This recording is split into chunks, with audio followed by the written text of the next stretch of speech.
That Yeah. was cool. Yeah, it's Kevin's idea. There, we're live now. So Yeah, go to beautiful. Kevin Shahan and his brilliant ideas. I love it. That was a great show, though, man, with all It the reviewers and stuff. That was pretty funny. it really was. Oh my It really God, was. we got a lot of great feedback. Even Les from the guy from England was like, "Man, I want to do that again." And God love him, he was, he was joining us from England, and he It was was a like lot later. 1 in the morning when he Yeah. was hanging out with us goofballs at 1 in the morning. But that was a fun show. Yeah, that was great. It was fantastic. Um, So like this cigar is you know, first of all, let me just say I have no idea what the tobacco blend is on any of those early things. I didn't keep any notes. So like the first 3 or 4 years, I still didn't know I was really going to start selling in a big way to the public. So I never kept any notes on any of that shit. But it's hmm just interesting how good this flavor is. And you know, back this was like I'll say I'm about to turn. Hey baby, how you doing, Kevin? Love it. Love to see you, Des. I got my Liz. man Big D, How you Daryl doing? Iverson. Look at that, man. We Oh yeah, we must have the love whole it. Hey crew on, brother. right? So you were saying, how old is this Yes. cigar? So this was probably about 4 years after I started making cigars. So we're talking almost 40 years old. Wow. But it's, and it was a complex blend and it's kept all its complexity, which is kind of cool. This is a more milder one, but it kept all of its complexity. It's really good. What's up, Ron Brown? Yeah, I tell you, I could only imagine. I'm smoking. I was telling you, it's been a long time since I've seen you. Um, I got the steampunk. Yeah, baby. You know what I love about this, and everybody, we're gonna have Glenn and Josh on. They're gonna hop on in a little bit.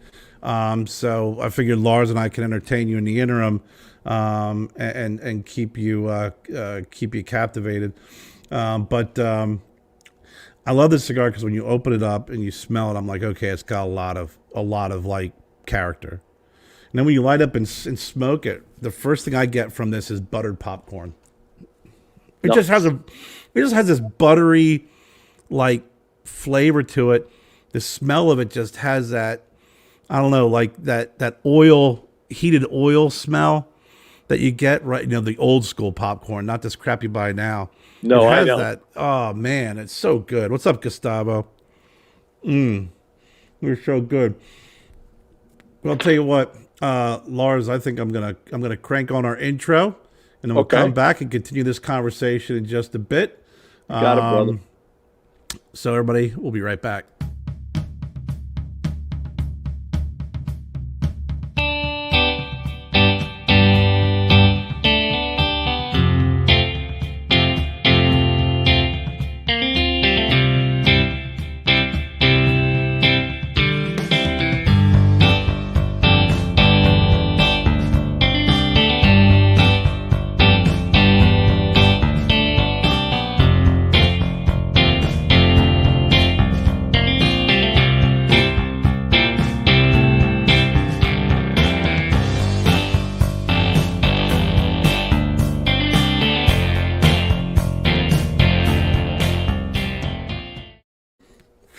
Hola, brothers and sisters of Leaf. We are coming live from the Stogie Road Studios, Stogie Road Rest Stops, Torn Blue Jeans Studio. Nice. Love it.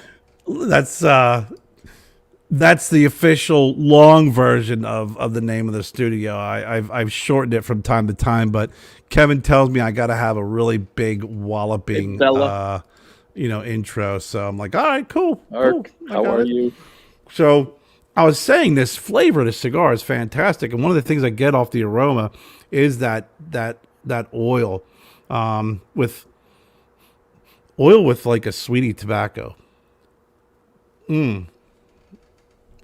Yeah, steampunk is a very original stick, It is. Kevin. One of the things I like about the cigars that you make and I've smoked is when you, like I said, when you pull them out of the cellophane and you smell them, and then you light them up and you pre-draw and then you smoke them. It actually takes you through. It's like three different journeys, three different flavor and and and I don't want to say odor. Maybe my vocabulary needs to be expanded. No, Lars. no, that's good. Journey, because when you smell it when it comes out of the cellophane, it's completely different. When you pre-draw, you cold draw, it's completely different, and then when you light up and smoke it, it's completely different. Yeah, I love that though about that cigar. That's just a really cool thing. Fantastic. And then I'm drinking. Thanks, Des. I'm drinking the all day IPA.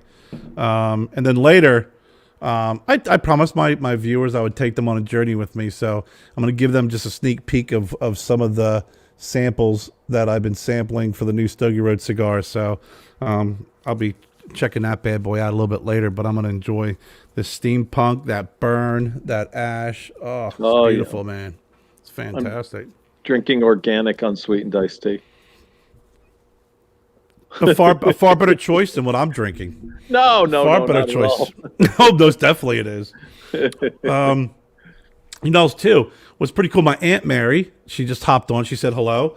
We went up to visit. We went up to visit my father for his 80th birthday last weekend, and my aunt and my stepmother both bought the complete set of the Lars Teton's. That is awesome. So they bought the spicy sea salt, the garlic lovers, and the what is this? The adobo. Yes, baby, you guys got to go to Kerr's site and pick up the spices there. They're amazing. First of all, it'll just change your life with food. Everything you'll eat will be better. You will love it. I'll tell you, it's Jennifer, the lovely Jennifer. Hey, Jennifer. She's very picky, and she really doesn't hold any punch. She doesn't pull any punches either. That's what I love about her. Jersey, typical Jersey, doesn't pull any punches. And if it was bad or she didn't like it, she would just flat out say to me, Carrie, no. Right. And she's a very good cook. She cooks home cooked meals all the time. She loves them. Loves them. And when Jennifer loves them, I'm like, okay, she knows what's going on. I mean, I always tell folks, spicy sea salt, I put this on everything. Bro, this thing is on eggs. This thing is on burgers, steaks, chicken, everything. It's great. Hey, Jennifer. It's really great if you take now this is I also have the garlic. Oh, thank you, baby. The sweet garlic love. Yeah, the sweet garlic love and a little bit of the spicy salt on vanilla ice cream is so damn good. Wow. It is delicious. Or even like a chocolate ice cream, any of that kind of stuff for desserts. Great. I would have never thought that, bro. I'll tell you what. Jennifer put this on steak. She marinated a steak and she put this all over it. And when she cut it and we had it with, I think it's a salad, I was blown away by just the sweetness isn't overpowering and the garlic is not overpowering. When you smell it, you're thinking, man, this is very garlicky, but you can smell that sweetness. The flavor is just off the roof. And then she made chili one night and I put the adobo in there. Oh, yeah. And I'll tell you what, that takes it to a whole new level, bro. It just does. It's a lot of complexities. And the list of other spices and hot sauce. Actually, let me put that up there. This is the new hot sauce. I got to put this picture up. What is this new hot sauce?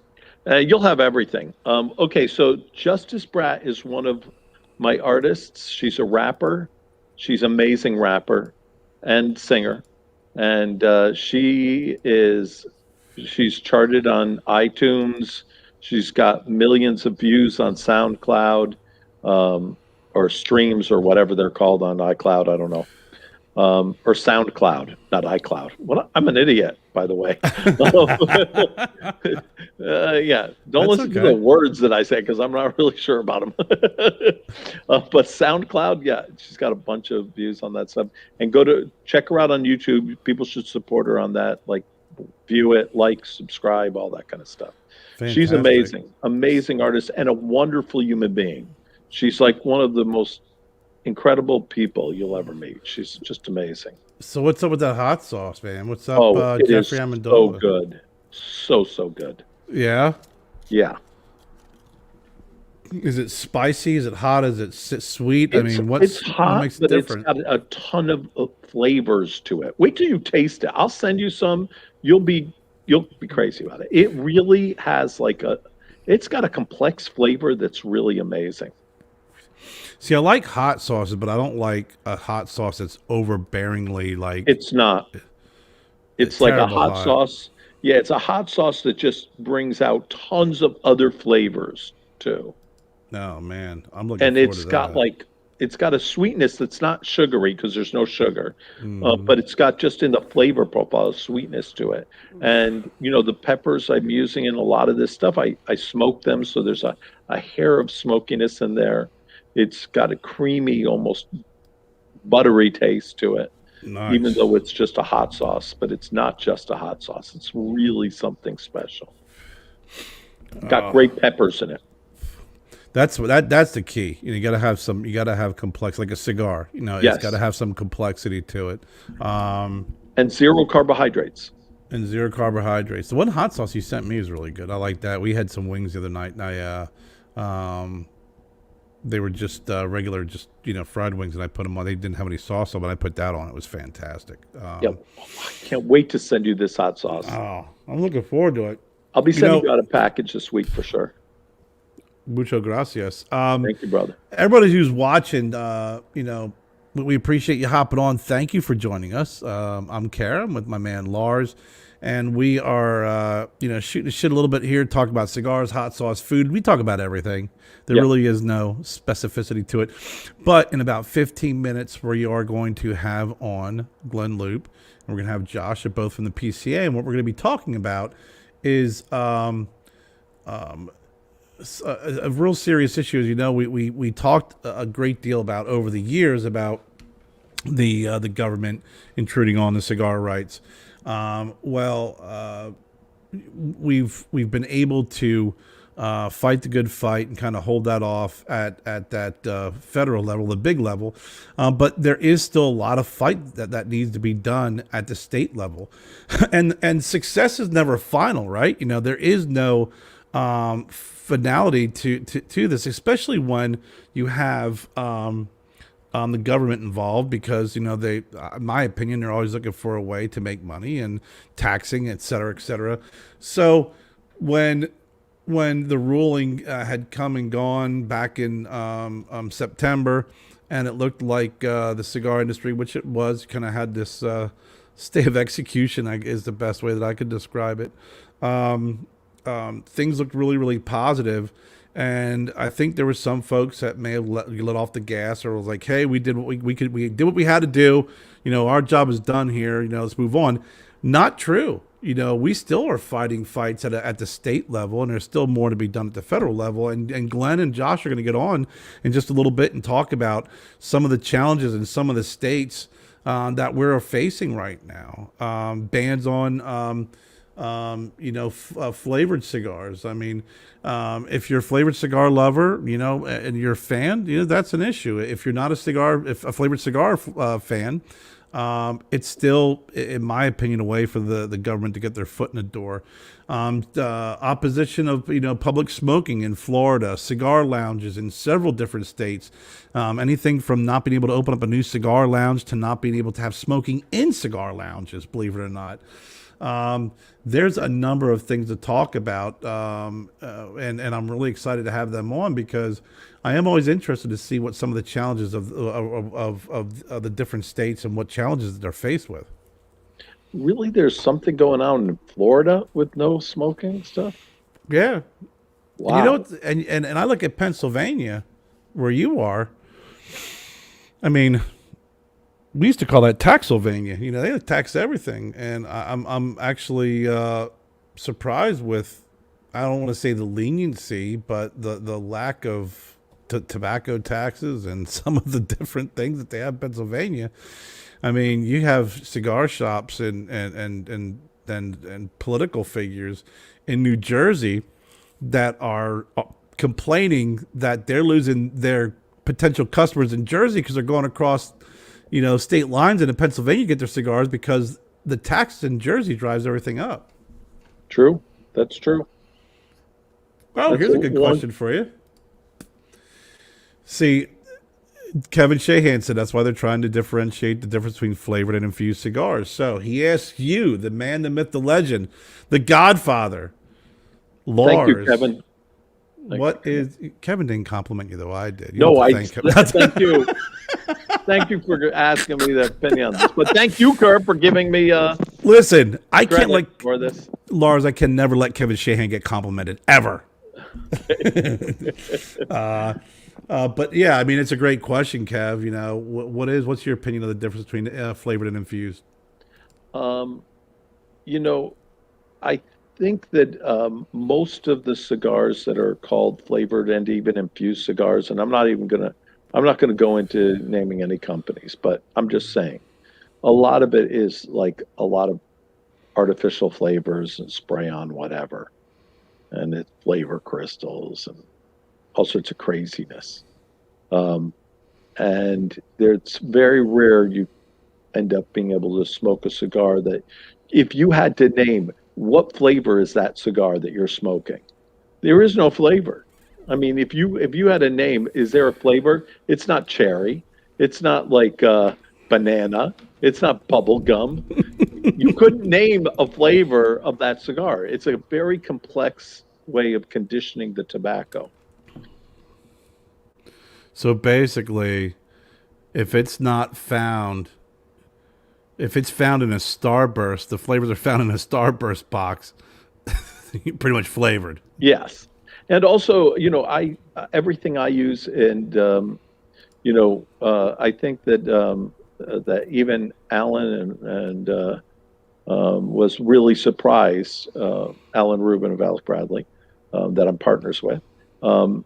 Even he was really surprised on not only how much quality that I used of all the ingredients that I use, and it is the best quality, but it's like organic, or the closest thing to organic that you can get. It's the purest form. Wow. And it's very, very expensive. Let's see. Question for Lars. Is it possible to produce a line of cigars that are made 100% with tobacco grown in the United States? Yeah, sure. Why not? I think the real question there is, it's not that it can't be made. Of course it can be made, but what would be the price based off of not only the tobacco grown in the United States, but it's actually being rolled into the United States, actually having to pay individuals in the U.S. out versus outside the U.S. to do the work. That's where it gets, for years, it's pricey, right? Yeah, for years I did that. I had my factory in New York State, which was super high taxes, and then I had a factory in Pennsylvania. I mean, I didn't pay anybody per cigar. I paid everybody just, salary. I didn't let them roll a lot of cigars. I kept it. Right. Where was your factory at in Pennsylvania? J.C. Newman. Look at that. Yep. Yeah, the American. I've only had one of them. That was a pretty good cigar, too. Yeah. Where was your factory in Pennsylvania? Well, Lancaster, near Lancaster. Let's put it that way. Oh, okay. It was very near Lancaster. That's my old stomping grounds. I know.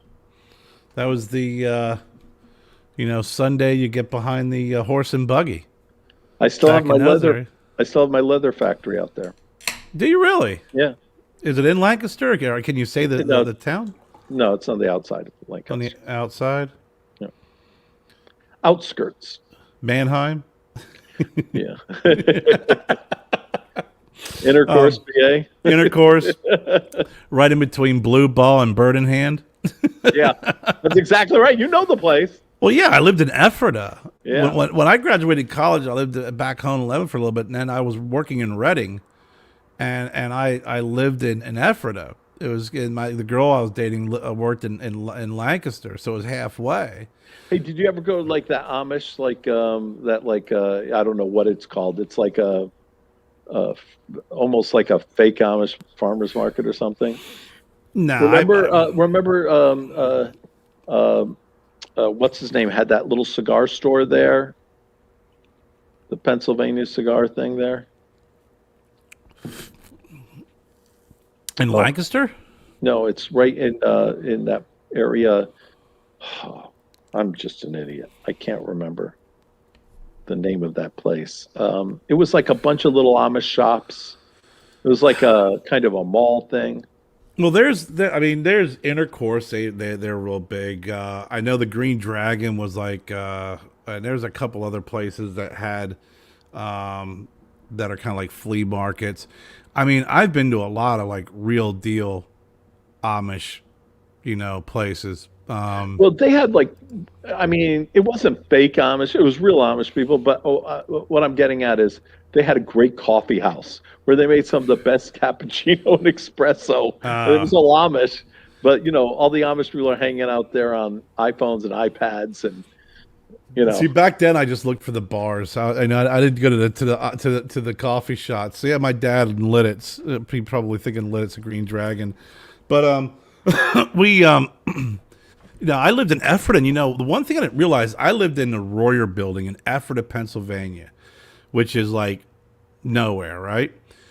But the Royer Building was beautiful, and it was one of the first buildings in the Northeast to actually have indoor plumbing and bathrooms. wow.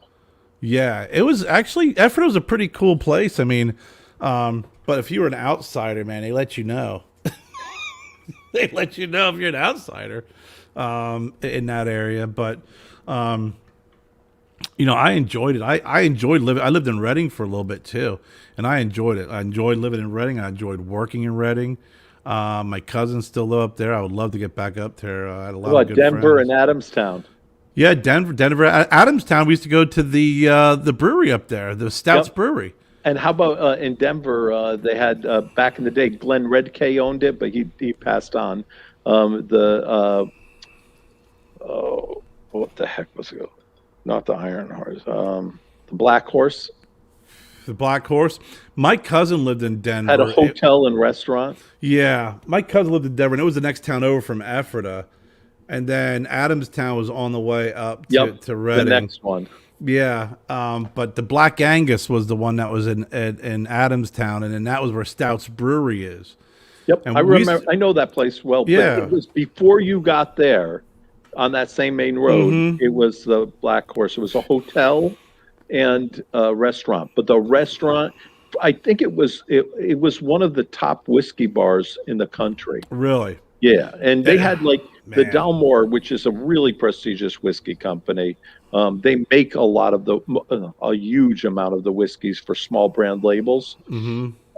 They were like second right of refusals for the longest time with Glenn, where they got some of the best whiskeys in the world, and they were like the only ones in the country sometimes that got like these super select brands, and they would sell my body shops for like $110, like it was going out of style, and they sold my La Proxenettes at $180 a stick, Hmm. like it was going out of style. It's been a while since I lived back in that area. I mean, I remember, I faintly remember that because we did go through that area from time to time. Most of our time was spent up in that Reading area. Um, hey, looky, we got one of our guests here. Everybody, Hey guys, welcome, Josh. How you doing? Hey, doing Josh. well. I Here we go. Can you hear us? I can hear you. Can you hear me? Yes, sir. We most certainly Awesome. can. We got the better looking of the two that just hopped on now, right? Waiting on Glenn. I didn't wear a bow tie though, so if he wore the bow tie, he has me beat. If he wears the bow tie, he's tying it right now, really quickly. You know that he's trying to get that done. But we want to thank you for hopping on tonight and joining us.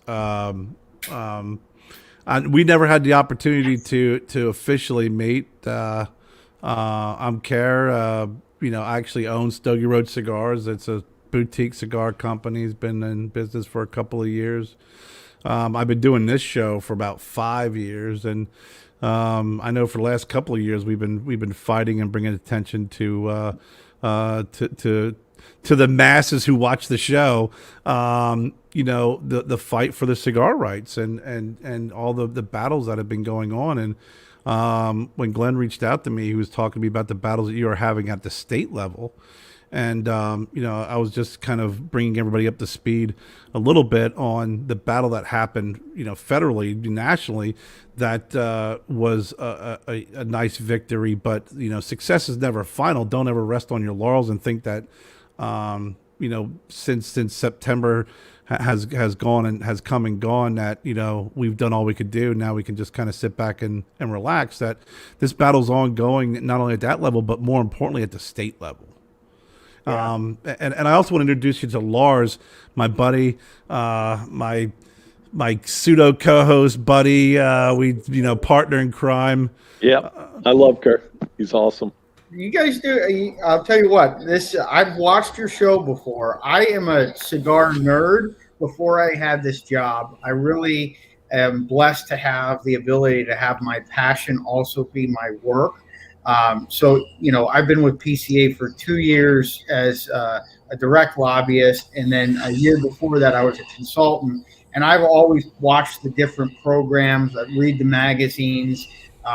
I love all different types of cigars. So whenever I get invited to a show that I've watched before, I'm like, oh yeah, this is exciting. So I'm honored to be here. I got a big shoes to walk into working with Glynn in that too. So we've had a great tag team working at the States, and you're right.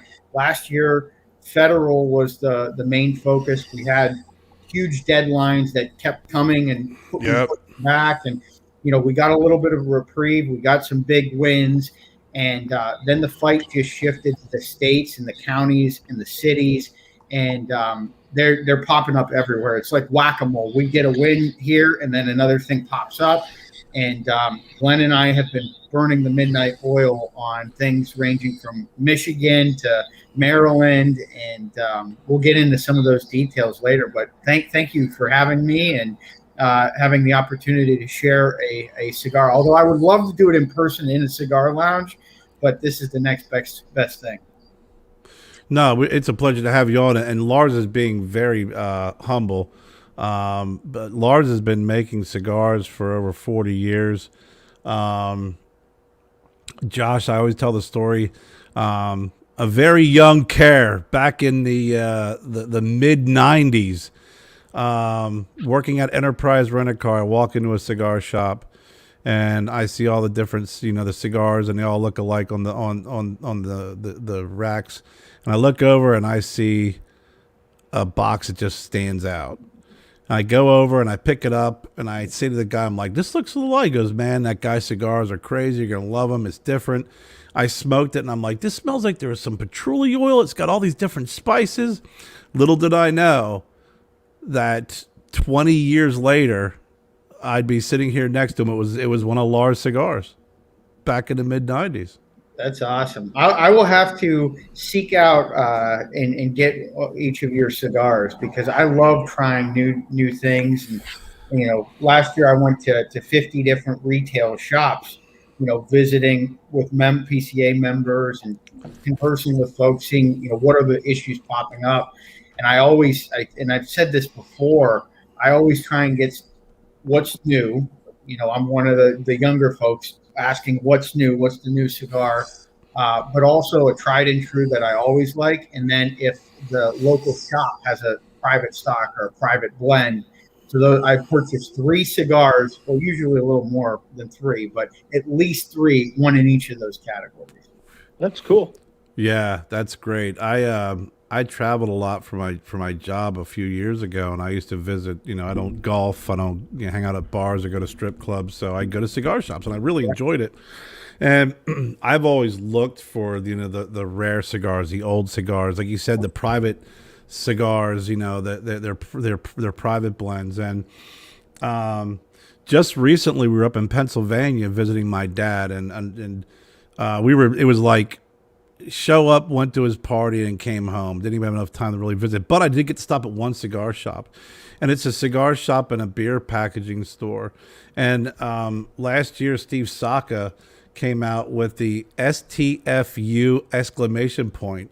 It was a pack of cigars that people were taught, they were convinced that one of his cigars was dipped the tip was sweet. Other people complained. So he goes, you know what? I'm going to put together a packet where, cigars, there's going to be the natural, the regular. There's going to be some that are dipped, that are super dipped. And he made the big reveal back in September. I walk in his shop. They still have some packets left. So they do not have any more packs left. Yeah. That was a tough one. They're tough to find. So I was like, boom, grab them. And Lars, back to Alec Bradley, they had the Paper Tiger. They came out in a box. I found some of them. I grabbed some of them. So I like being able to find those little gems along the way. I found original Corojo Camacho boxes, 20 years old, up on a shelf, all dusty. It's always cool being able to find little gems like that. Yeah, awesome. I love the tobacco history type thing. When I was in college, my initial plan, I wanted to be a history professor. I didn't know I was going to get into this role. And whenever I see like tobacco history, I always try and get the different accessories and Kuhnermans and humidors, and it's been fascinating seeing all the different things. And you mentioned it, the rare cigars. You can go to a random shop and see something I got, and it was a few months in when they were completely sold out in most places. The Year of the Rat, and I just walked into a store and they had two on the shelf. I'm like, I want those.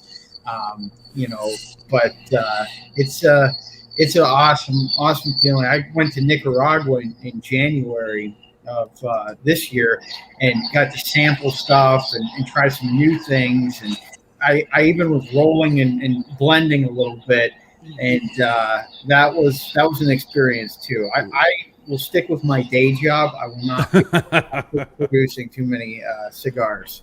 That's great. Well, welcome, Glynn. Good to see you. How are you? Can you hear me? Yes, sir. Good. Glynn, I want to introduce you to Lars. Lars and I have spent some quality time together. Yes. How are you, Glynn? That made my introduction so much easier. It's just been weird to have to go, exactly 12 months for me without a cigar event. Really? Wow. That's amazing. It's been amazing to having been in an airport once in the last 12 months. That's a real anomaly as well. But Lars, the last time we saw each other, we were in the Poconos of Pennsylvania. Yes, sir. It's a good place to be. Yeah, I'm glad not much has happened since then, has it? When you didn't wear a bow tie, we're all disappointed that there's no bow tie. They said that I was better looking. I love that shirt, Glenn. It is nice. It is a great shirt. We're both wearing like a plaid shirt. I think I've been in a suit and a bow tie 4 times in the last 12 months. Everything's now in the context of 12 months now that we're through February virtually, and March around the corner, and I'm starting to tally up how much my ABC bill was for the last 12 months. I know. Whenever I got to mail out a shipment, I go to UPS and I'm like, oh, there's the beer store, there's the liquor store. I think the carafe is empty. Time to refill. Yeah, I tell you, the books have yet to be written about what we've all experienced in the last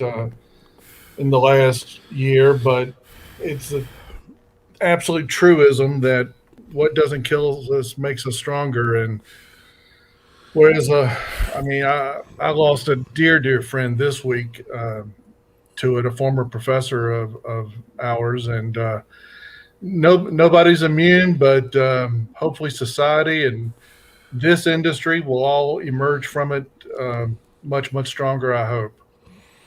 I think so. We were just talking about that earlier. Just not only with COVID and the challenges of 2020, and but fighting the good fight.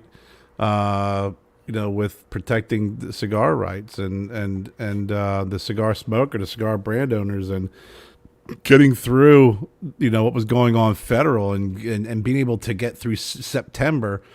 I remember when that happened, and we were talking about this, Glenn, and I said, success is never final. I quote Bill Parcells after winning the Super Bowl with the Giants. They said, "What are you going to do now? You going to celebrate?" He goes, "No, tomorrow I'm going to break down film. Success is never final." And it's not a time to say, "Hey, we're done. We've done what we had to do. We came, we saw, we kicked ass. Time to wash our hands and kind of sit back and enjoy." Now the fight it continues federally, but now these fights are at the state level. And Josh and was just talking about that, and I want you guys to expand on some of the battles that you guys have been fighting at what different levels in the different states, and what folks can do to help. Well, as Josh probably said before I came on, but if not, I know he'll chime in on this. Right now, at this specific moment in time, Washington is relatively quiet. They're consumed with the new COVID relief package. The president's agendas crystallizing, and Congress, for all intents and purposes, is focused on a lot of things other than regulations and cigars and things of our specific concern. And, I wrote an article probably a little over a year ago where I said that the state capitals, the states, are the incubators for really the future of tobacco control legislation. True. The opposition groups are fond of basically using state capitals as a trial run to things that they want to do nationally, meaning federally through Congress. It's also an opportunity zone, if you will. It's also a place where some good legislation that is specifically advantageous to the premium cigar industry can be born. And we've got some examples of both this year. So if you want, I'll just start going through the states, and then Josh and I can play tag team on the background piece on each one of these. And Lars, it's opportune that you're joining us, because the first one out of the chute is an Indiana flavored tobacco ban. I know that, I'm being very objective when I say this, and it's a public known commodity that anything with flavors has got a target on its back, got a political target on its back.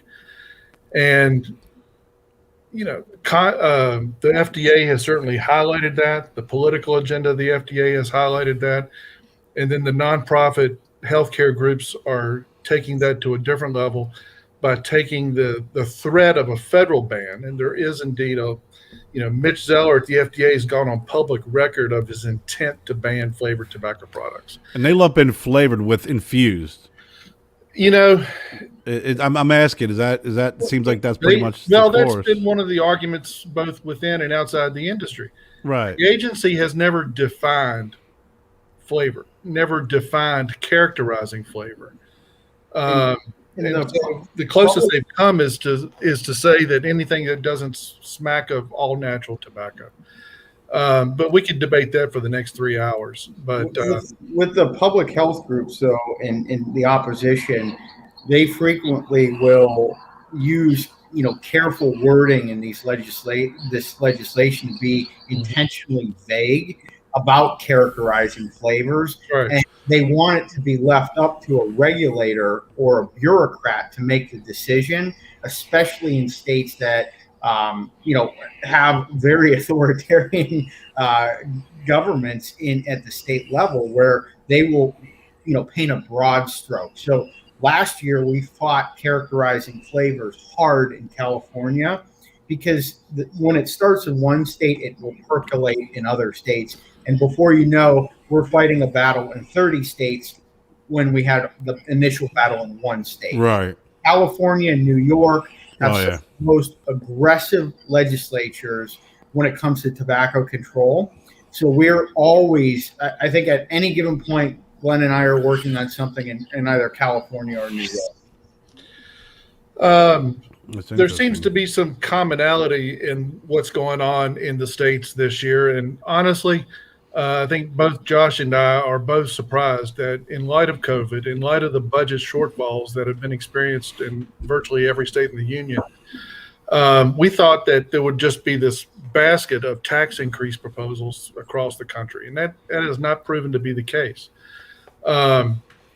What has been proven to be the agenda, the official agenda or the unofficial agenda of the opposition groups and the regulatory groups and the anti-tobacco groups is the flavor bans and licensing authority, and granting licensing authority for tobacco establishments specifically to local governments, and allowing local governments to adopt regulations and in some cases taxing authority that supersedes the state.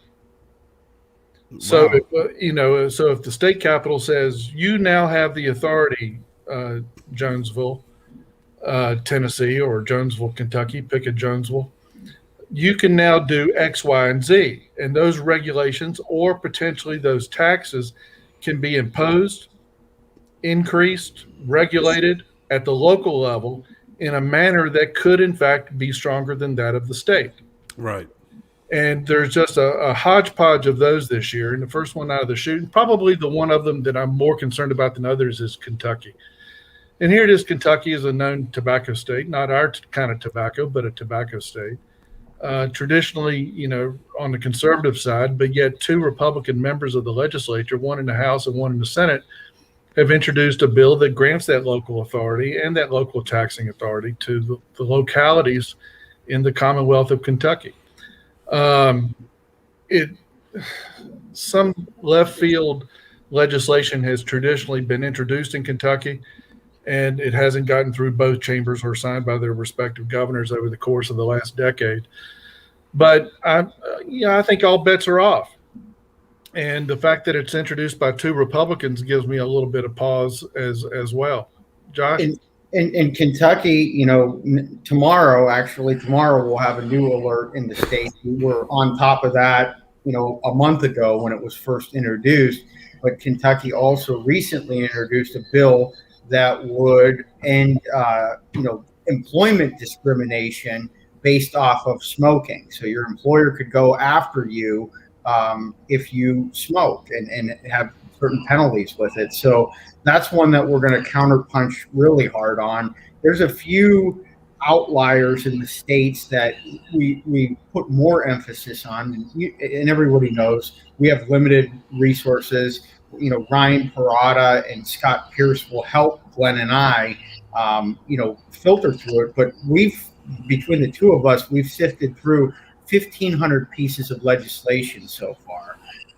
We've activated on 40 different alerts. I think we've been on over 150 state calls or state association calls, from that. So it's been a busy time, but also consumers and retailers are answering the call. Just these 2 months, January and February, we've had more grassroots action alerts than we did in the previous year, last year. So it's encouraging to see everybody getting involved. And that's a testament to, Glenn and our team making it pretty easy for folks to share online. And I see you guys are doing a great job. cigaraction.org/state. All of the alerts are out there, and we encourage people to get involved with them. That's amazing, though, that you had mentioned that these employers can go after employees for smoking. Is it, and I know I've always felt that a lot of these regulations are all revolved around healthcare, and the money that's being spent. I mean, is that what the, and I don't want to hyper focus on that in particular. I just find it interesting that they can actually go after this. What can they do? I mean, well, they actually can fire you. This legislation has been introduced before in Kentucky, and the first place it was introduced, to my knowledge, since I've been tracking these things, is in Indiana, and I'm not going to be surprised if it comes back there. But Indiana, it's actually called the Smokers' Bill of Rights, and it would allow. And this came up. One of the last things that I wrote out about before leaving CRA was the city of um, shoot, just escaped me. Anyway, I wrote a city in Ohio um, who passed a very similar ordinance, and it enabled sporadic, unannounced employee nicotine testing, and granted the employer the right to dismiss any employee that tested positive for nicotine. And the rationale behind why would they be able It's to? this is a health Yeah. care special interest agenda item. Yep. It's pushed by the hospital associations, Mhm. the American Medical Association, the state chapters of the American Medical Association, and in a very disturbing way, they're getting these chambers of commerce to back them up on that specific agenda item. That's been Yeah. the case in Indiana and Kentucky. They get the state chamber of commerce because of the money that the hospital and medical care industry puts into those chambers to endorse that type of anti-small business legislation. Wow. But it actually grants the authority to outright dismiss you. Yeah, in this bill in particular, it's Kentucky SB 258, introduced by a Republican senator in the state, and it removes protections against employment discrimination based on an individual status as a smoker or non-smoker, and it also basically can require an employer can require an employee to refrain from smoking outside of the workplace. Right. Oh, outside of the workplace. Yeah, they all say outside the workplace. Wow. Lars, when you started 40 some years ago, did you ever think that you would ever hear that an employer you could be dismissed from your employer for smoking? Yes. You were progressive. You're ahead of your time. I knew that was going to happen. And, I understand the logic when it comes to cigarette smoking. I really do. As an owner of a company, if I'm going to invest my money and time and energy into an employee to bring them up the ranks and into upper management and even upper middle level management, I don't want them dying of cancer on me. Now I've wasted a bunch of time and my energy. So I understand that. But cigar smoking? Oh, come on, man. That should be allowed everywhere. I remember when Starbucks first opened up, me and my ex-girlfriend, we used to go to Starbucks, smoke a cigar and drink coffee. Yeah. Right in Starbucks. I think the challenge with that, though, is and Kevin You're right, mentioned- Kevin. Where does it end? When does it end? I understand As that. soon as I'm not saying that we should do that. I'm just saying that I understand the logic in it. And I could see that coming even back then. I knew that was going to go on. But I mean, you just have to make that decision. And Kevin, you're right about that. Where does it end? Because look, you have to make a decision. Are we going to police what people do outside of work? Yeah. Then how far are you going to go with that? I mean, what are you going to do? How are you going to tell people how they can live or not live if they want to be your employee? Exactly. And I think this bill in particular, it's interesting to look at the unique set of factors. As Glynn mentioned, it is a tobacco state. And this is another example of, a Republican introducing the legislation. I mean, we've had a lot of Republicans that have been champions, but also Democrats. I think it really speaks to the fact that premium cigars is a bipartisan issue. There's a lot of people that are in favor of our issue on both sides and a lot of people against it. And it's challenging because states where we thought we were safe in, for the most part, you always have to be incredibly vigilant. And you see these odd pieces of legislation, and a lot of times we got to activate quickly in order to get the job done and get these pulled off. Glynn and I worked, and Gary Colasera in New Jersey did an incredible job. There was a crazy bill at the early part of session, and actually in last year also, that would require individual retailers to carry nicotine cessation products. So like your Nicorette patches, things like that. They don't work on cigars. You're not addicted to premium cigars. You're right. That's crazy. But, listen, as a cigar maker, I would never say something like cigars can cure cancer. But it is true that if you're stressed out, stress does cause cancer, and smoking cigars does make you more relaxed. I'm not going to say anything, but we can start our own clinical trial, Well, Lars. he will remain nameless, but I've been seeing the same cardiologist for 4 years, and he's never told me to stop. Right. Well, I think Kevin brought it up earlier, and I've always said it too. I mean, I understand I mean, I lost my mother to emphysema and cancer, the deleterious effects of cigarette smoking, but Kevin had mentioned also about the gun, with the gun community. It's once you let the government to get their foot in the door, it's like water. Water always finds a way, and then they start lumping in cigars with cigarettes, and I've seen this happen in the medical community where there's this big push with regulations because they look at how much money is being spent in the different disease states, especially with COPD, and they want to put, these insurance companies want to put people on different smoking reduction or elimination programs. And some of these insurance companies are, if you're a smoker and if you don't partake in their program, you get dinged for it with the medication that you can get. True. So anyways, Glynn, continue. Let's keep moving around the country. Well, I'm going to give Josh the floor because he has become a de facto citizen of Maryland by virtue of this session of the legislature and what's going on in the state and local government. So I'm going to let Josh, at this special juncture in our program, talk about what he has been confronting in Maryland, from Annapolis to the city halls. It's been enjoyable working with the state association there. Feeney Helmet does an incredible job, and Steve Castor and John Anderson really fighting the fight, and all of the retailers there.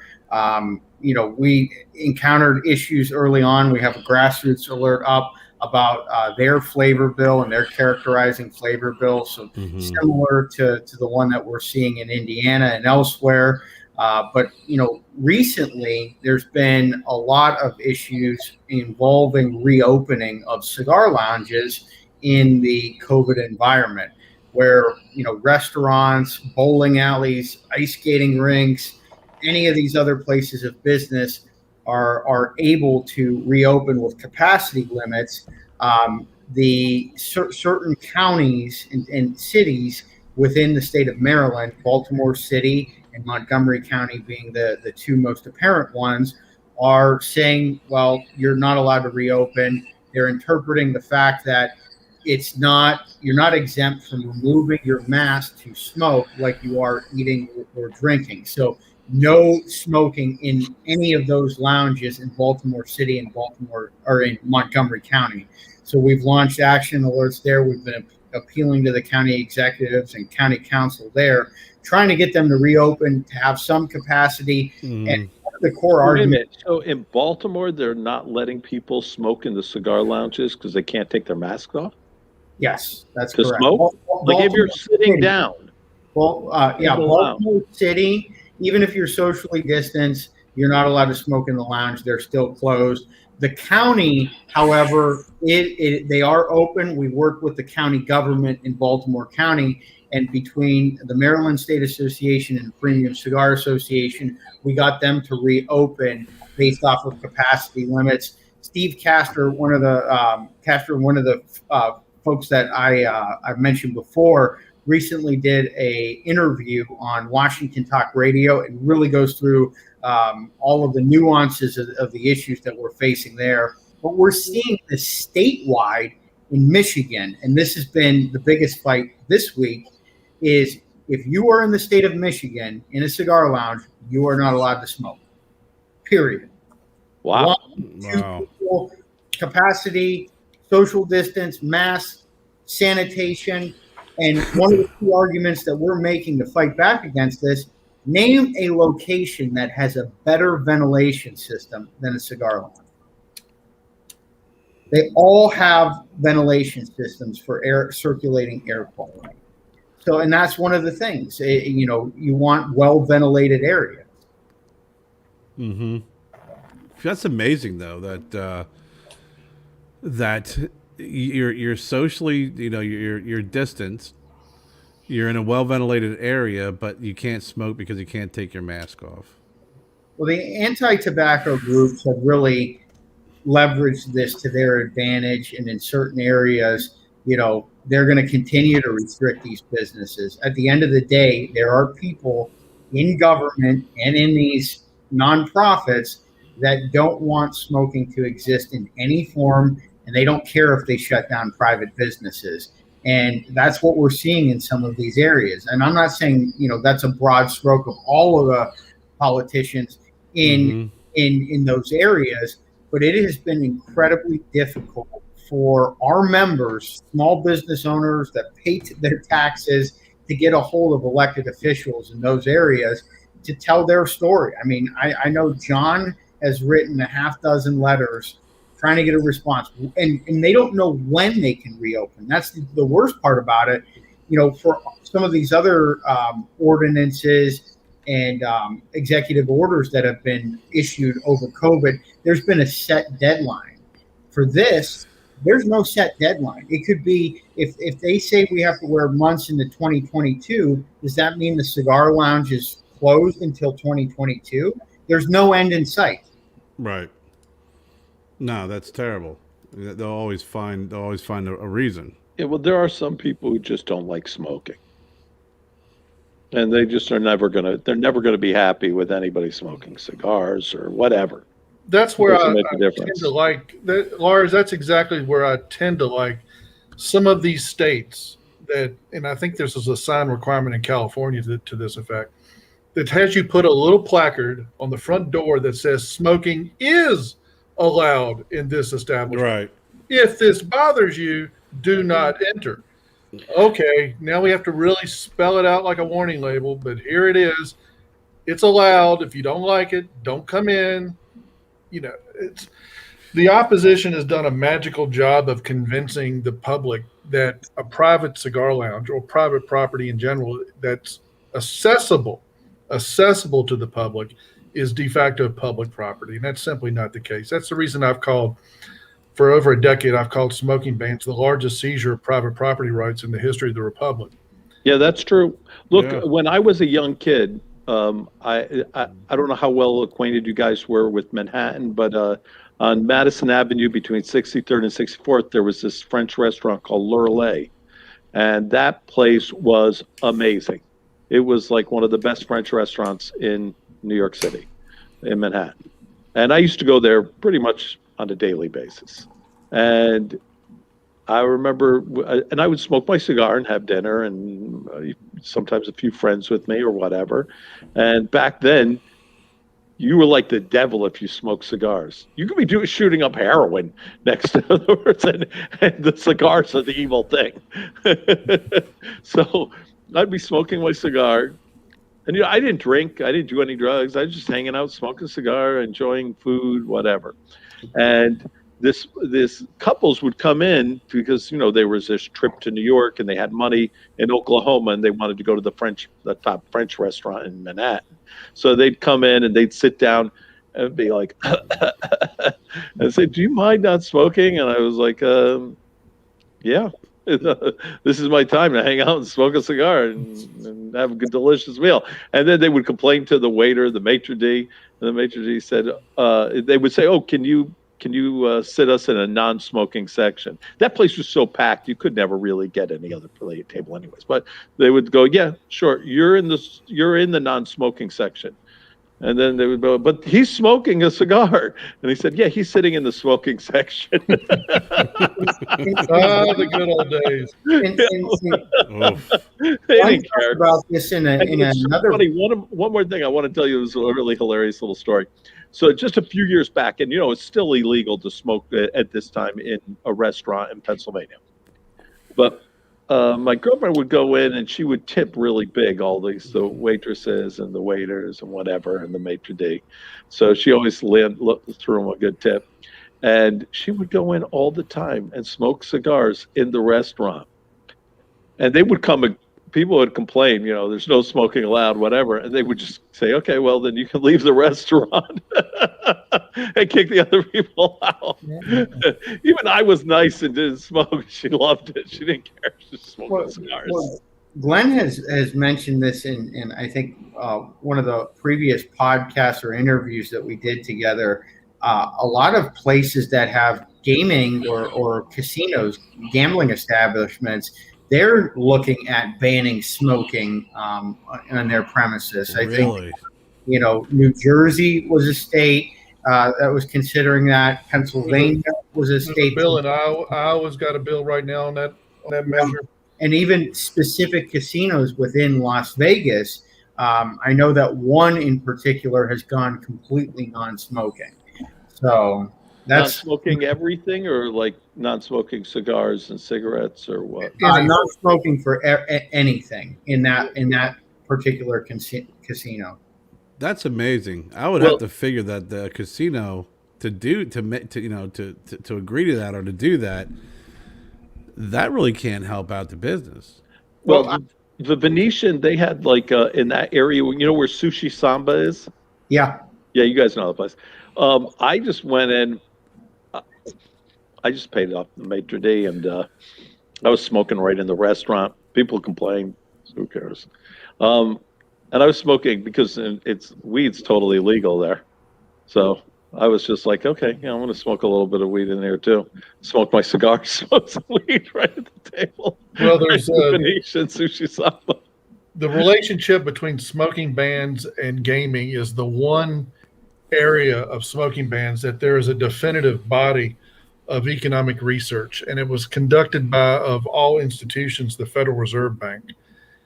And specifically, Dr. Michael Paco, who I've spoken with on the phone, wrote these analyses that if you've got a smoking ban and gaming, you can just bank on collecting 15 to 25% less in revenue than a smoking establishment.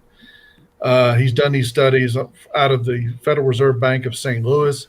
There was another study done on how much more money the state of Indiana has made than the Illinois casinos as a result of allowing smoking in gaming facilities. It's a definitive body of expertly done economic analysis. But I think that a lot of people love to go in and go to the casinos and smoke cigars. I think that, well, cigarettes too, but whatever.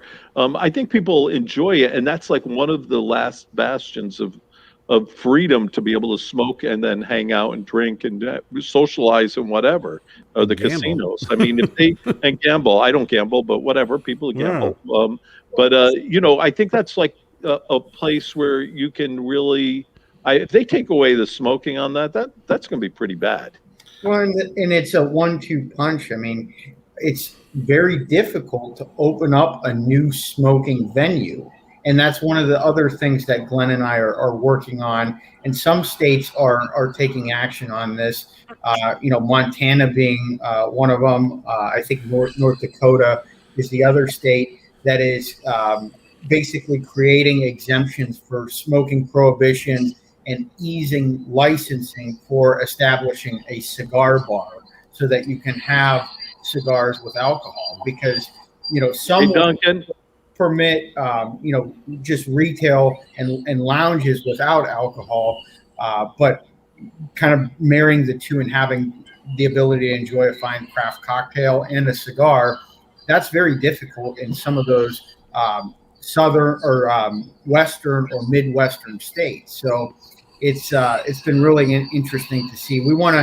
One of the things that we do with PCA is trying to create a business-friendly environment so that retailers can succeed. People that want to get more involved in the cigar industry can succeed. If you're thinking about creating a business, providing those avenues and resources for you to be successful from a regulatory standpoint, it gets more challenging and more difficult as we go, and more of these smoking bans come into effect. But there are glimmers of hope where we're advancing positive legislation. I think a lot of our, points that we talk about and the alerts that we send out have to do with bad stuff that's coming down the pike, or a fire drill that we got something really bad coming up.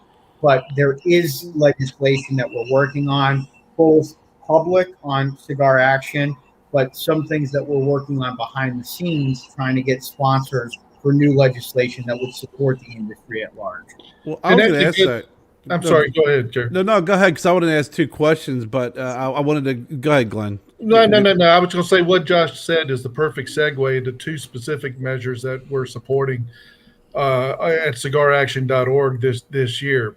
Both North Dakota and Montana have bills introduced to allow cigar lounges. So while a lot of other states are saying get rid of you, ban smoking, blah blah blah, there are two states there, and granted they're small, granted they're very rural states, but legislation just being introduced in a place like Montana or North Dakota can become a model for the introduction of the same type of legislation in a half a dozen other states. That's awesome. So it helps to have some case studies of people being proactive at initiating licensing of cigar lounges. So those are two refreshing pieces of legislation this year. That's great. That was actually that was one of the questions I was going to ask. It was that the other question I wanted to ask was the public smoking ban in Florida. Good segue there. We got to give kudos to Marvin Holthauser in Destin, Florida. Harbor Cigars for we drafted him, as he put it. We sent him into the lion's den to give testimony to the Senate bill in Florida that's been introduced virtually every year that I've been around, to allow local governments to regulate outdoor smoking and specifically beach smoking, and then also to ban smoking in state parks. So Marvin went over and gave a great piece of testimony that was picked up by a lot of the mainstream media. It's like Pennsylvania. Is there a chance of this bill passing? Yes, there's a chance. Is it likely?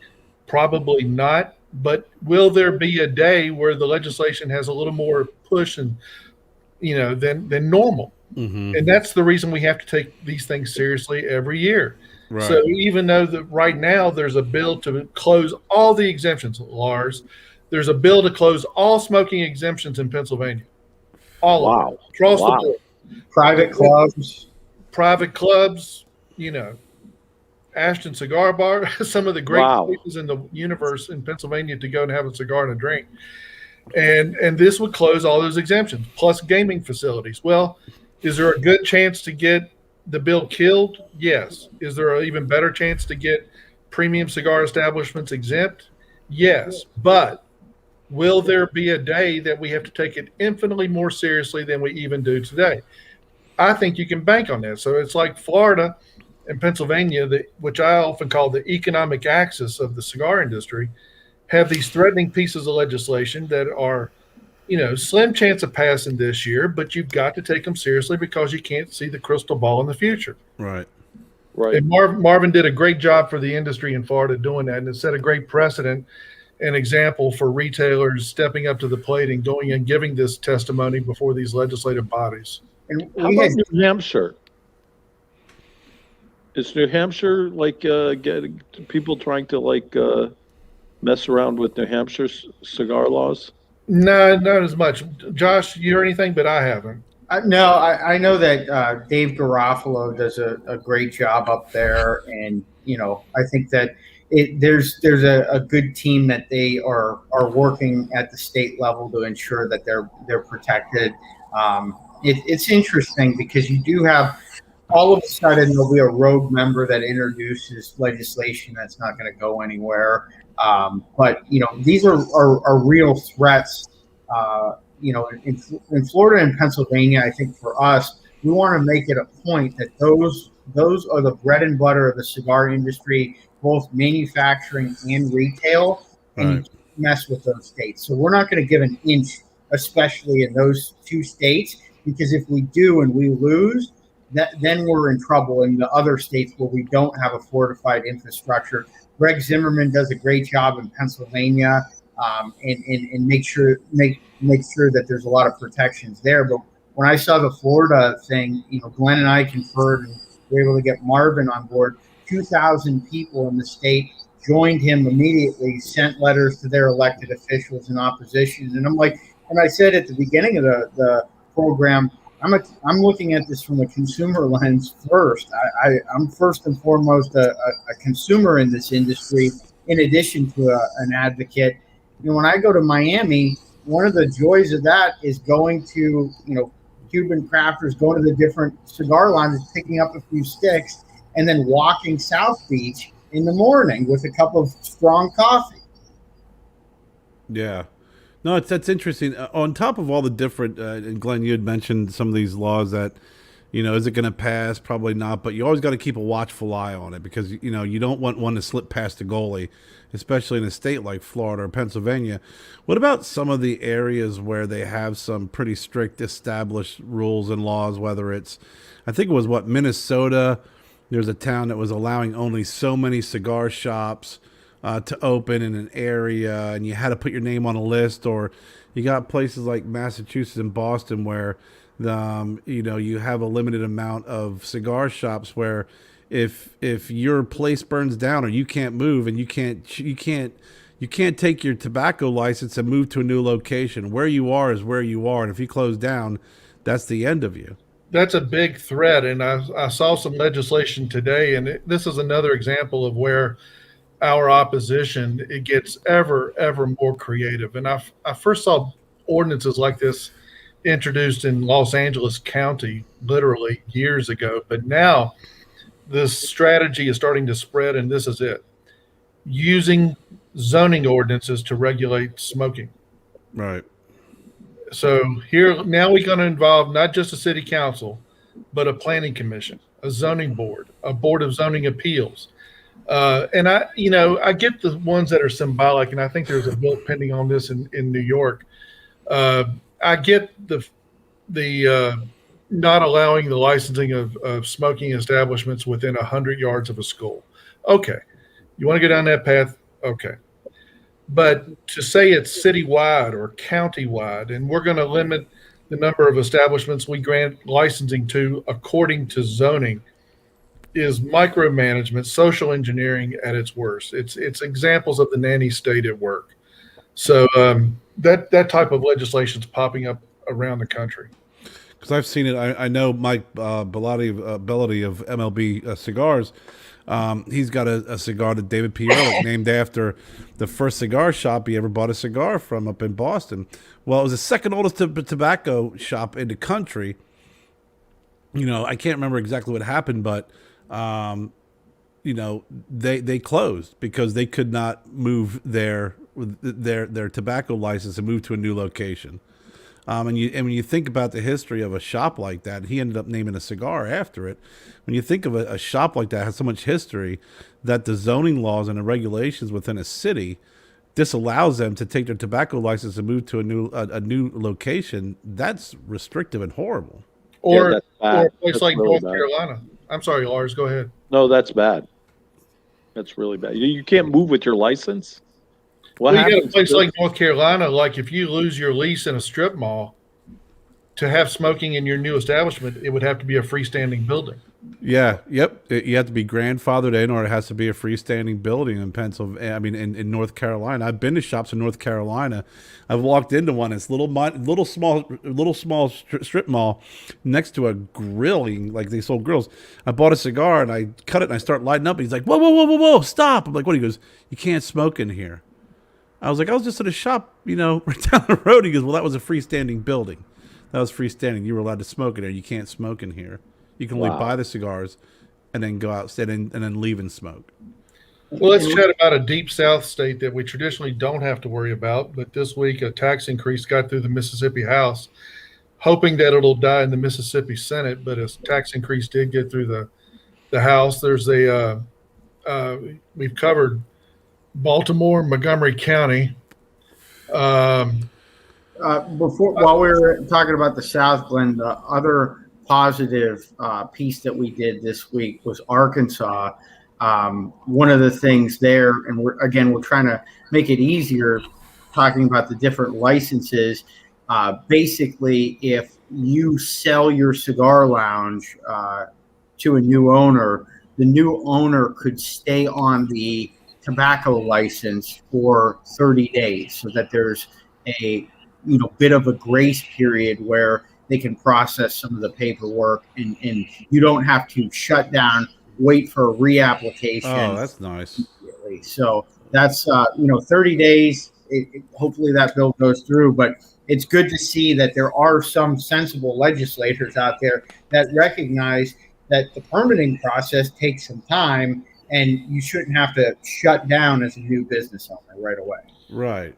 Want to shift back up to the Northeast, and these are two that are not on the website right now because at the political stage that these propositions are in, there's no reason to be public, if you will. There's a lot of behind the scenes work that needs to go into these things at this juncture. But Gary Colsair and the New Jersey retailers are doing great work in making progress on a tax cap in New Jersey.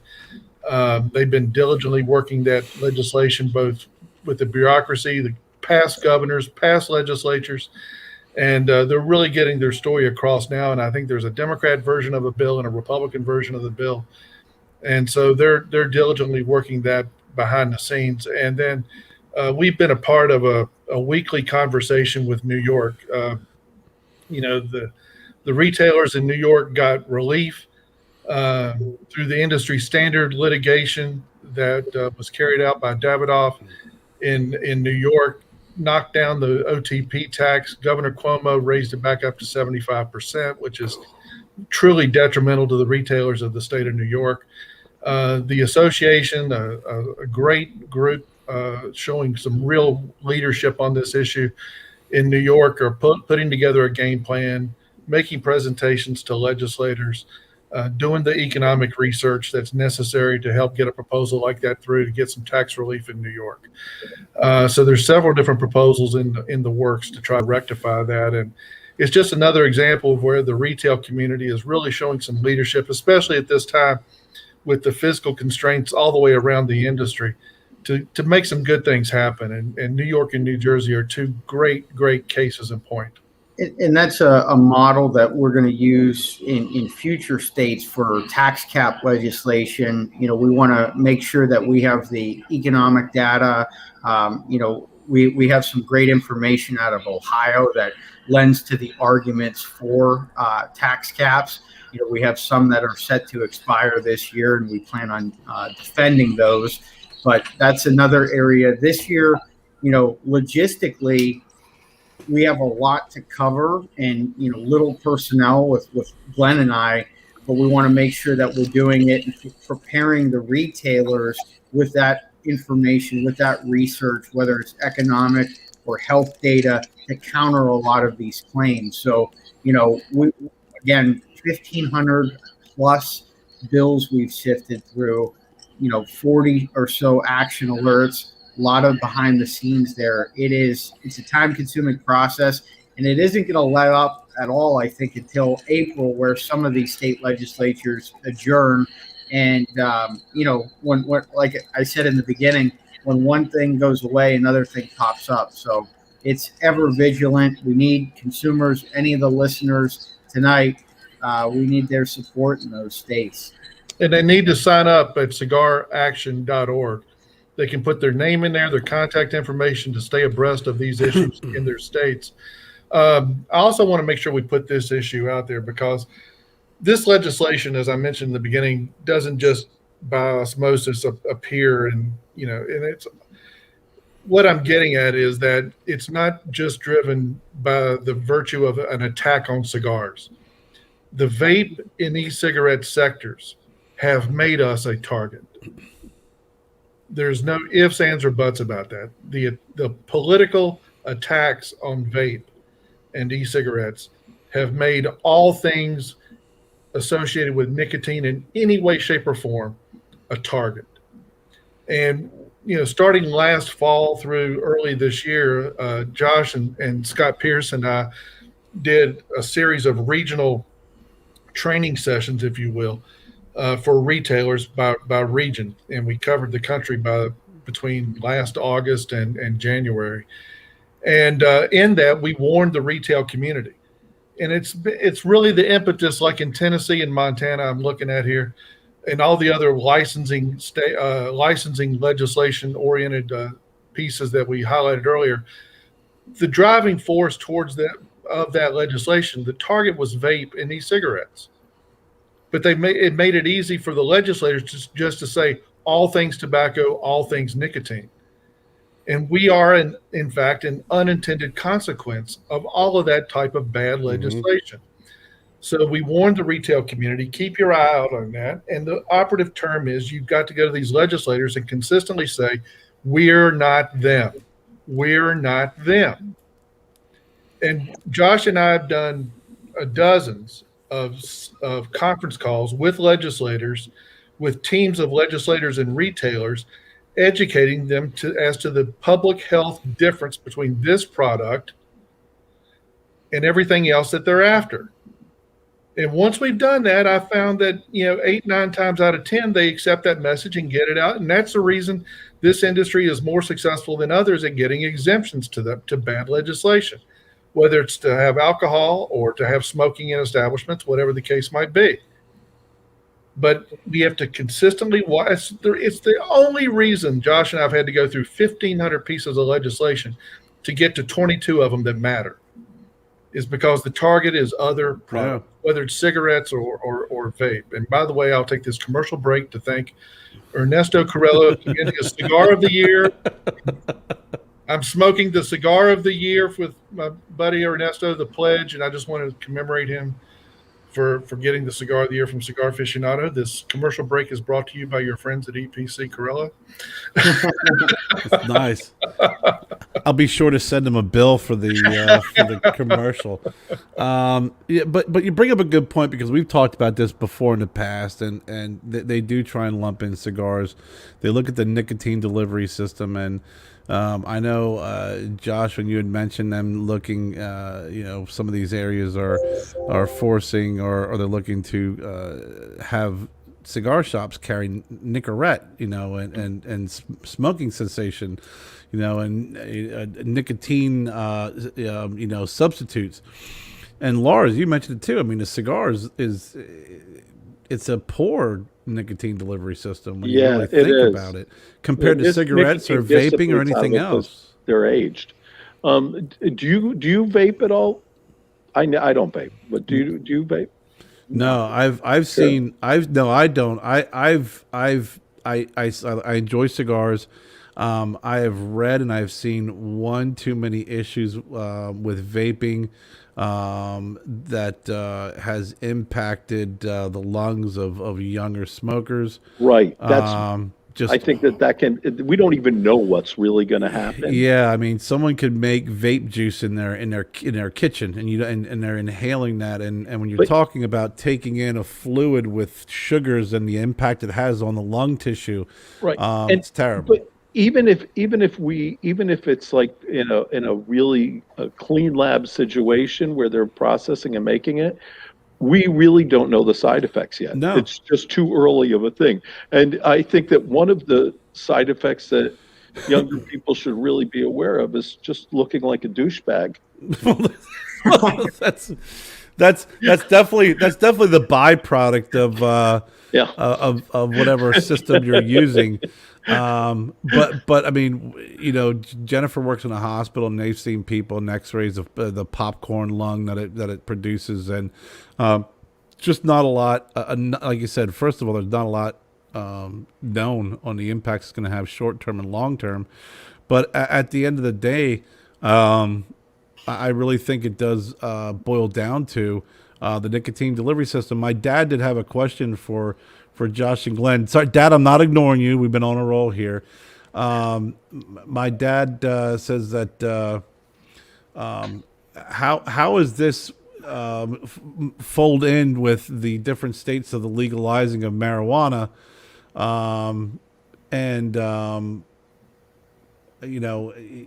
they're looking at money coming first, and does it boil down to nicotine? I mean, marijuana has smoke; you inhale it into your lungs, and the smoke and the hot smoke in your lungs obviously is bad for you. So he was wondering, are you seeing any of that with the legislation? Is there any things that as you're working through these these 1,500 laws, bills, and proposals. Where do you see marijuana kind of folding into this? It's a bit inconsistent because in some states that are the most stringent on tobacco products and premium cigars and any traditional tobacco product, they are being more restrictive and then legalizing pot. You have some of the same sponsors of legislation in states that go after tobacco and then do pro marijuana legislation. So, in the states, it's in vogue right now to legalize marijuana. You see a lot of, even Republicans. Traditionally, it's been a progressive, Democratic issue. Now you're seeing it in states that previously haven't touched the issue for the most part, being introduced by Republicans. So, it's tough to operate in that environment I can where imagine. We're trying to talk about the uniqueness of our product, and that's we're not there to regulate any of these other products, but we do have to call to attention to that irony of why are you going after this product and not that product? And Well, and the dichotomy comes in terms of the ultimate contradiction. You've got legislation I think I saw was introduced in Massachusetts to subject marijuana to the state's smoking ban laws. So there, and in the same piece of legislation, it would subject vape and e-cigarettes and marijuana. And this is the first one I've seen that it says and marijuana to the state's smoking ban laws. The opposite of that is the flirting with legislation in Colorado to allow specifically for marijuana smoking clubs. So you can't make heads or tails out of it. It's coming from all sides. And then even in Chicago, they wanted to require a new licensure in tobacco establishments and even cigar bars that you would have to pay. I think the figure was like $5,000 or $6,000 that you would have to get this permit and permit marijuana smoking in your tobacco retail shop or lounge. And the folks there were like, we don't want this. We don't want people smoking marijuana in our cigar shop or cigar lounge. So a lot of it comes down to education of these elected officials and the nuances. I mean, Glynn, that meeting we had in Pennsylvania, I think was a perfect example where, going through the staff and the member flat out admitted, we really don't know what a premium cigar is. Please tell us. I think, and also to go full circle to your dad's inquiry, and I hope this answers his question, is that one, if it doesn't, I'll hear about it tomorrow morning, Glenn. It's not that the politicians don't know about the difference between the products. I think in the case of marijuana versus tobacco, it's a clear case that they don't care about the difference between the products. When you're staring at the type of tax revenue that marijuana can generate for a state, all of a sudden social mores, the public health impact, when you're staring at the checkbook versus a public health debate, they mysteriously don't care when they're staring at $1 billion worth of revenue. And, cigars, it's lucky to generate a couple of $1 million in a state the size of Virginia in no TP taxes just on cigars. When you're staring at that type of a revenue stream, it's amazing what issues just go away. And so it's not a question of recognizing the difference between the products. I think it's a total avoidance and a clear case of not caring what the difference in the products are. That's interesting. Now let's see Dad chime in on that. Does that answer his question? Does that answer your question, Dad? Please, because we'll spend our morning talking about that. And I find it interesting because, to your point, Glenn, and I've, whether it's they want to hang their hat on tobacco, which seems like the T word is very scary, versus marijuana. Everything I've ever read and looked into was just the inhalation of hot smoke is bad. Obviously, with cigarettes, you got a hundred or several hundred different chemicals that are included in that, which are horrible. But really, what really does damage to the lung tissues is that inhalation. Let's see. Yep, my dad said, "Money, money, money." But I want to highlight this too, because it's important in this debate. I have said for a long time, if any positive has come out of the regulatory process, is that it has forced this industry to study itself. Right. It's cost a lot of money, and it's been a painstaking process, and it's no other way to put it. It's been expensive, but because of the litigation and because of the regulatory process, this industry now understands itself better than it ever has in its history.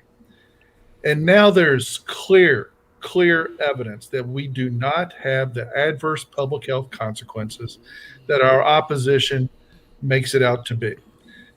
When the Centers for Disease Control, the American Medical Association, the New England Journal of Medicine, all come out with studies almost simultaneously and totally independent of each other, that we don't have the levels of addiction, we don't have the levels of mortality, and we certainly do not have anything near a statistically relevant amount of youth access.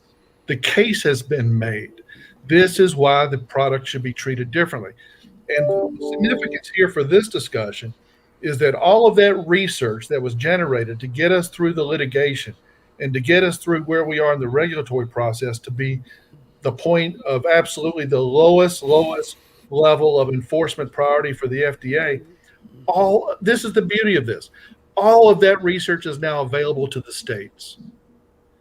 And I have shipped off my friend Jim Nash, who's in the House of Representatives for the state of Minnesota, an ardent defender of the tax cap in the state of Minnesota, shipped off volumes of the research that's been generated through the public health and the regulatory process and the public comment process in Washington, shipped that off to the states, shipping it to Arizona, shipping it to Minnesota, use it in legislation in Nebraska to clearly make the case as to why this product ought to be treated differently at the state level. And it's been a beautiful thing to watch this information exchange between what's happened.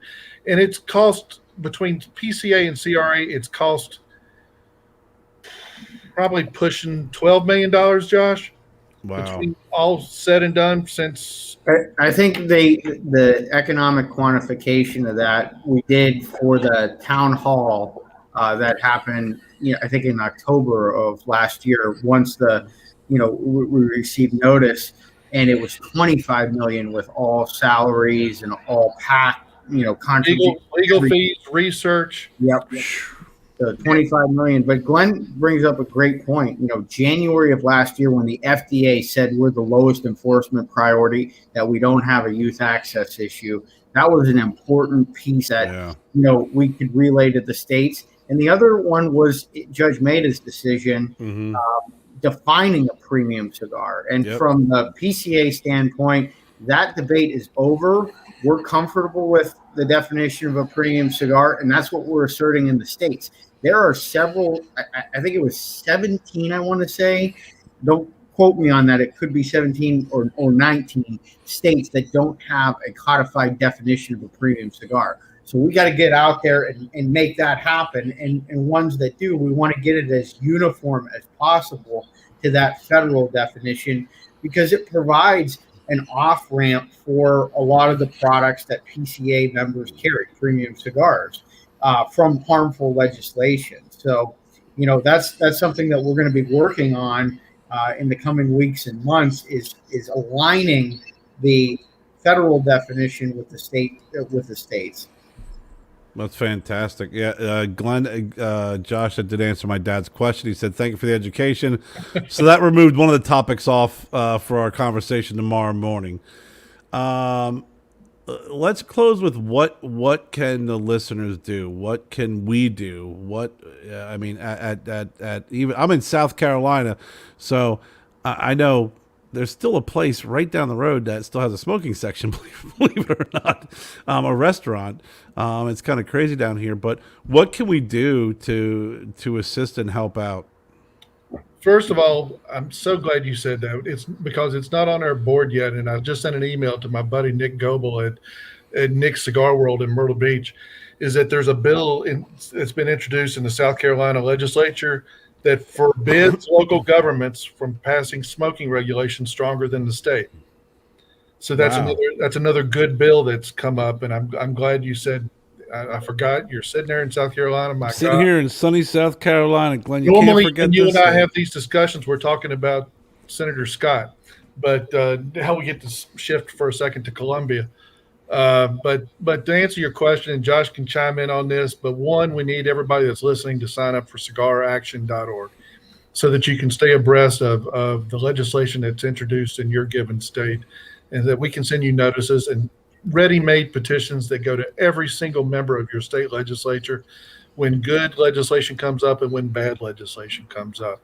So engagement is key, number one, and the best way to do that these days is electronically, because we're almost all these legislatures are meeting virtually. I mean, when Marvin went and gave that testimony, the Capitol's on one side of Tallahassee, and he gave the testimony at a makeshift lecture hall in the convention center in Tallahassee. So it's a weird time to be doing advocacy, whether you're a retailer, a consumer, or a manufacturer, or a trade association.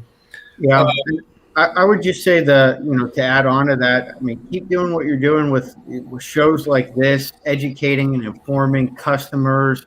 I think that retailers and manufacturers and sales reps are the first line of defense, and we got to get everybody involved in this stuff. If we're going to continue to have an industry succeed and thrive, we have to be vigilant of the regulatory and legislative challenges at the local, state, and federal level, and inform one another. So have these conversations and utilize the information. I think that Cigar Action, we're going to ensure that that's frequently updated. Premiumcigars.org is our other website.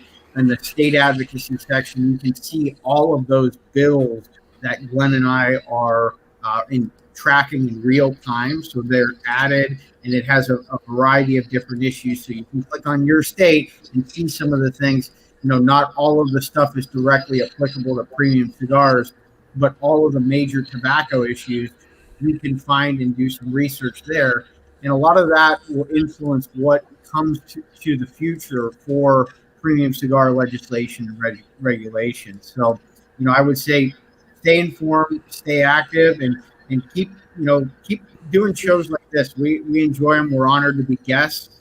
And anytime that you have questions, it's also a feedback loop. Some of the best ideas and best grassroots and campaigns that we've run have come from feedback from consumers, from retailers and manufacturers. Call us when something comes up. If you see something in the newspaper or on TV and you're like, this is concerning to me, feel free to reach out and let us know. And if we're doing something wrong and we're doing something that you think is a problem, we're not immune to criticism. We want to improve. We want to have that feedback.